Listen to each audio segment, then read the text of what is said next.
Hello ladies and gentlemen, welcome back to Wild Nature. My name is John Wildbuck, and I'm going to be showing you a whole host of fun reptiles today.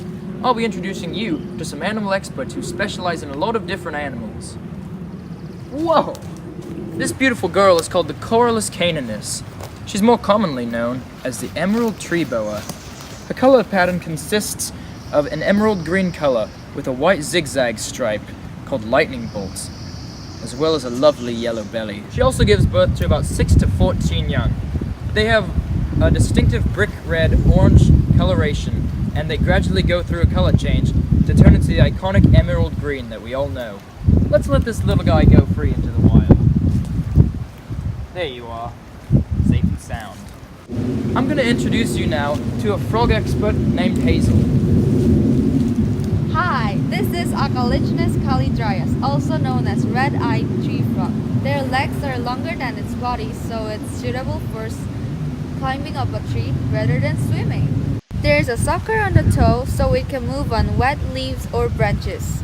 It eats small insects and small frogs.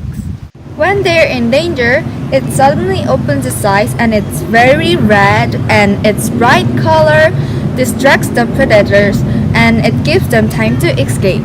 And also they live in high trees for protection.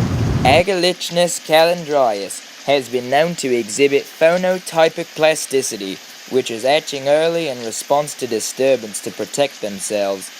Though embryos normally hatch after 6 to 10 days, they can hatch several days earlier if they detect a predator.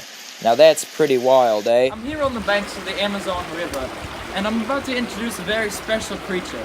It's called the Bonita altamazonia. Now I'll let the expert talk about it. Hi.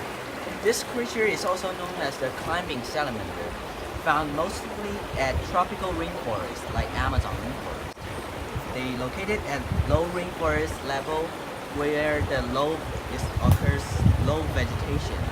Grows up to 1.2 to 1.9 inches.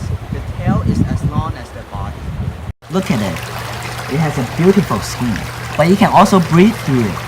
It has a gland under the skin that discharges the mucus to keep the skin moist, so it can breathe better. It usually feeds on earthworm, beetles, beetle larvae, etc. It has teeth on both upper and lower jaws. The adult's teeth is adapted to grasp the prey.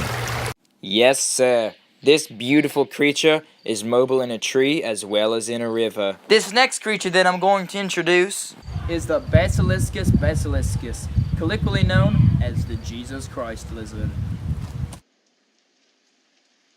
Look at this Jesus Christ lizard. They have long tongue on their feet so they can walk and run on the water. They use their time mostly on the tree, and they never go far from water. They slap on their feet on the water to create air pocket because they don't want to sink from the water. when the common basilisk, or the Jesus Christ lizard, is startled, he escapes by sprinting to the nearest water source, which is where the chase would usually end. But our fearless reptile friend isn't one to quit. His running is truly a sight to behold. I have a good friend who's a herpetologist. I'll let her take the mic when talking about the black caiman. The black caiman is the biggest predator in Amazon. This animal is very patient when it hunts. It eats fish, mammal, reptile, and birds. It hunts black caiman for its leather and meat. This species was considered endangered in 1970s due to high demand for its well-marked skin. We here at Wild Nature believe that no animal deserves to be taken from its natural habitat and killed for unnecessary resources. Poaching is wrong, but local people still trade black caiman skins and meat to this very day. Luckily, it is at a small scale and the species has rebounded since its days of being endangered. That will conclude this week's episode of Wild Nature.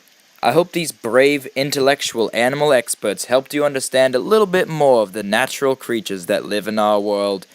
I also hope that you learned something today, and be sure to tune in to next week's episode. Until then, I'm John Wildbuck, and this has been Wild Nature.